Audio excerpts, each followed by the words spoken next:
Bogor. Assalamualaikum warahmatullahi wabarakatuh. Assalamualaikum warahmatullahi wabarakatuh.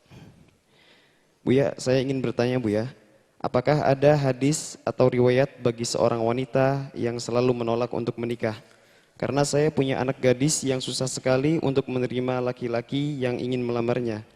Karena saya tidak enak sebagai orang tua setiap kali ada laki-laki yang hendak melamar anak saya ikuti kemauan anak saya. Sedangkan anak saya selalu tidak mau dan saya takut nantinya akan menjadi fitnah dan menjelekkan nama keluarga. Terima kasih Buya. Manusia jomblo ada dua model. Yang pertama memang dalam dirinya tidak ada hasrat untuk menikah. Biarkan, jangan dimasukkan pembahasan. Memang ada yang sebagian orang dicabut oleh Allah dari keinginan untuk menikah.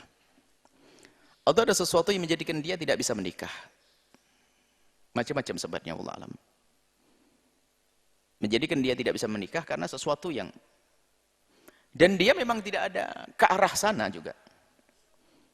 Ada model ini, satu model. Yang kedua adalah jomblo yang berkeinginan untuk menikah. Ada hasrat, ada syahwat. Orang yang punya hajat untuk menikah. Nah, di sini ada hajat menikah, macam dia tahu syahwat, dengan lawan jenis dia tertarik dan sebagainya, dan dia pengen menikah. Nah, orang yang syahwatnya normal semacam ini, yang tadi bukan tidak normal, memang Allah kadang seperti ada imam, dia tenggelam dalam kenikmatannya bermunajat kepada Allah, baca Al-Quran, nulis buku sampai tidak menikah, ada. Dan dia tidak main syahwat, enggak. Tapi kalau masih syahwatnya sering bermain pada dia, ini masuk yang kedua, dia butuh menikah dia. Jadi perlu pasangan. Sebab yang namanya syahwat itu adalah tidak bisa diwakilkan kepada siapapun, harus dengan pintu yang halal, namanya pernikahan. Nah ini yang kedua, ini model yang kedua ini berarti dia punya hajat pernikahan. Maka kami tidak tahu putri Anda itu kelompok yang mana. Kelompok yang pertama yang tidak punya hajat pernikahan, jangan dipaksa dong. Nggak boleh kita maksa orang yang nggak punya hajat untuk nikah untuk menikah. Bahkan kalau menikah bisa jadi malapetaka karena apa? Dia tidak punya hasrat untuk menikah. Dan dia aman, dia tidak punya urusan dengan laki-laki, juga tidak syahwat, tidak mungkin ada orang semacam itu. Laki pun ada banyak sebab, ada. Kalau dalam wanita banyak wanita yang enggan macam-macam. Apakah ada mentalnya yang terganggu, atau mungkin cacat, atau macam-macam sebab. Bahkan mungkin dia tenggelam dalam kerinduannya kepada Allah. Dan jangan suudon, bukan semua laki-laki yang tidak mau menikah, lalu kita katakan dia cacat. Anda suudon lagi, Anda cacat jiwa Anda, batin Anda. Atau seorang wanita tidak mau menikah, lalu dia bilang cacat. Mungkin dia dekat kepada Allah kok. Kita jangan biasa dengan berprasangka buruk. Wanita tidak menikah lagi, biarkan dia dengan Allah. Tidak ada gejala, tidak ada gejala-gejala dia mau dengan lawan jenis. Tidak ada kecenderungan, selesai. Yang ada kecenderungan kita bahas. Nah, jika yang kedua ini, golongan orang yang sudah ada kemauan untuk menikah, dan dia punya hajat, maka hati-hati. Baru ini pertanyaannya berlaku. Idza ja'akum man tardawna dinahu faqbaluh. Jika datang orang kepadamu yang engkau rela, tardona dinahu wa khuluquhu, dalam hati riwayat. Jika telah datang kepadamu, ini prioritas dalam memilih kriteria ini. Jika telah datang kepadamu orang yang engkau ridho, cocok urusan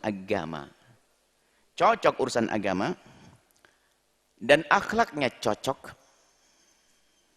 sifat-sifatnya cocok, ketemu, faqbalu, kau terima dia. Wa illa takun fitnatun wa fasadun kabir, kalau enggak akan terjadi suatu bencana musibah nanti. Ini yang dimaksud nih. Anda yang punya hajat ketemu orang yang urusan agamanya cocok, bukan agamanya benar saja, tidak cocok. Jadi kalimat Nabi ini pembahasan dalam masalah keharmonisan rumah tangga, masalah tordona. Nabi tidak mengatakan idza ja'akum mutadayyinun aw khalukun. Nabi tidak mengatakan. Nabi mengatakan idza tardona. Jadi agama itu kadang-kadang ada tadayyun, ada tadayyun ma'rifi, ada tadayyun ilmi, ada tadayyun amali. Ada orang beragama itu dalam segi akalnya saja. Alim dia, tapi kurang ibadahnya. Tapi dia ngajar orang banyak. Ada orang tadayyunnya adalah tadayyun amali. Jadi kok ibadahnya banyak, ilmunya kurang. Itu tadayyun semuanya. Tinggal seleramu yang mana, kan begitu. Ini bisa prasangka buruk loh ya dalam hal ini. Yang tadayunnya ma'rifi, ilmunya banyak, menikah dengan seorang perempuan, tadayunnya adalah amali, saling merendahkan. Yang perempuan yang banyak ibadah melihat suaminya, ya suamiku alim tapi nggak jarang ibadah. Padahal juga ibadah, cuman kurang dibanding dia. Yang satu lagi, dia banyak sholat tapi bodoh, nggak ketemu. Maka ada pandang ini penting sekali diatur. Ini pembahasan lain ya.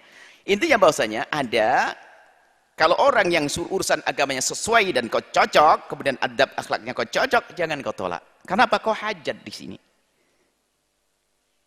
Ini akan jadi fitnah. Nah, kemudian ada sebab-sebab orang yang sebetulnya dia ada hajat menikah, cuman kenapa kok sering menolak? Itu yang perlu dibenahi otaknya, perlu dicuci itu. Cara berpikirnya. Biasanya dia telah diliputi, diselimuti, dikuasai oleh ambisinya. Sehingga tujuan pernikahan itu menjadi tertutup oleh ambisinya.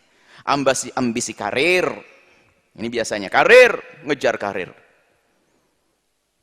Ambisi tentang pasangan yang diinginkan. Ambisi.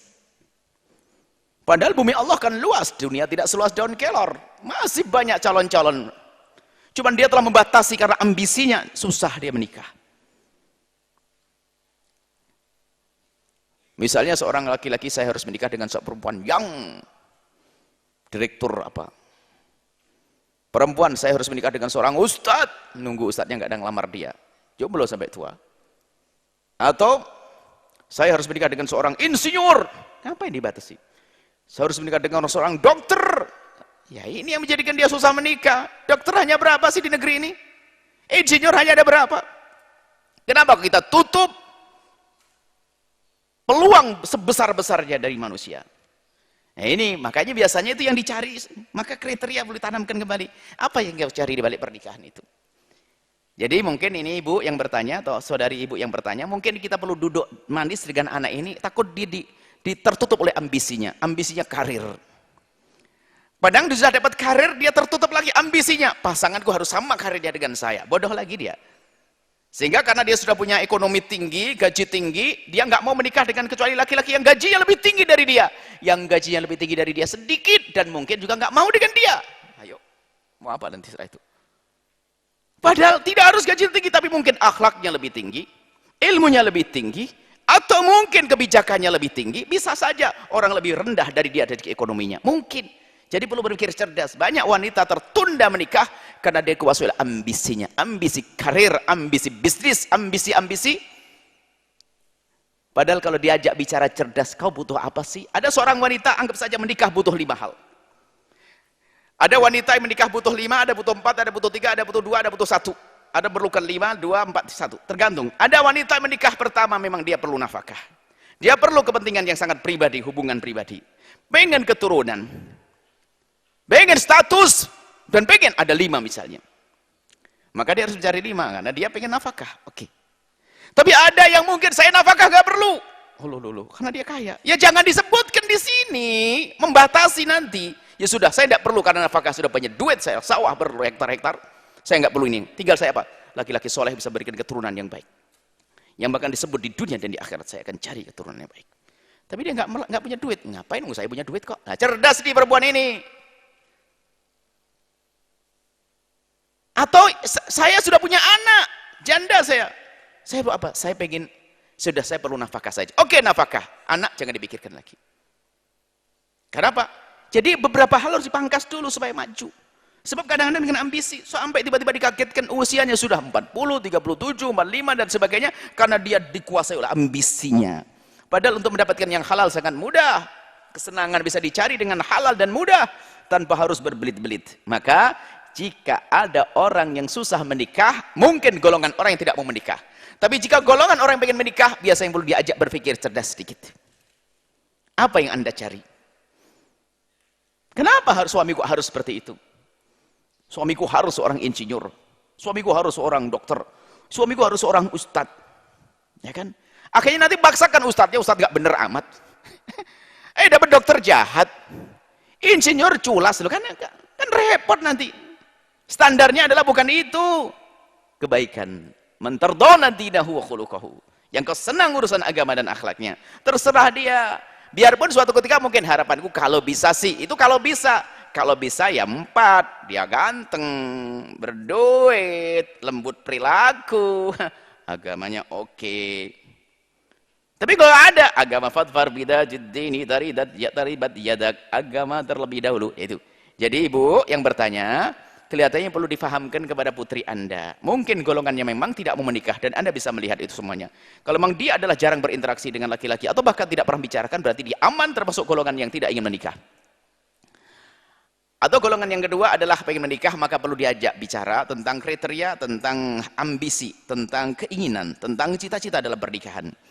Kemudian ada hal lain lagi yang perlu diperhatikan, kadang ada yang berbicara sangat pribadi, mungkin ada suatu aib tersembunyi. Ada dalam fikih ada rotak, ada istilahnya adalah wanita yang mohon maaf, ada yang tidak bisa, yang menikah, kalau menikah tidak akan bisa digauli karena mungkin ada, mohon maaf, kalau laki-laki impotensi, misalnya perempuan ada tumbuh daging di dalamnya atau tumbuh tulang di dalamnya dan sebagainya, atau hal-hal lain, mungkin semuanya itu. Akan tapi kita pun tidak boleh berprasangka buruk kepada siapapun dalam hal ini. Ada lagi yang memang tenggelam dalam lautan cinta kepada Allah sampai mau menikah, boleh-boleh saja, Rabi'ah Adawiyah. Ini akan tapi perlu diajak bicara diskusi dalam hal ini. Ini penting ini masalah ini supaya kita tidak memaksakan seorang anak gadis menikah sementara dia belum keinginan menikah atau bahkan dia takut menikah karena punya permasalahan yang sangat khusus. Dan dia perlu pendidikan. Ini saja wallahu a'lam bishawab.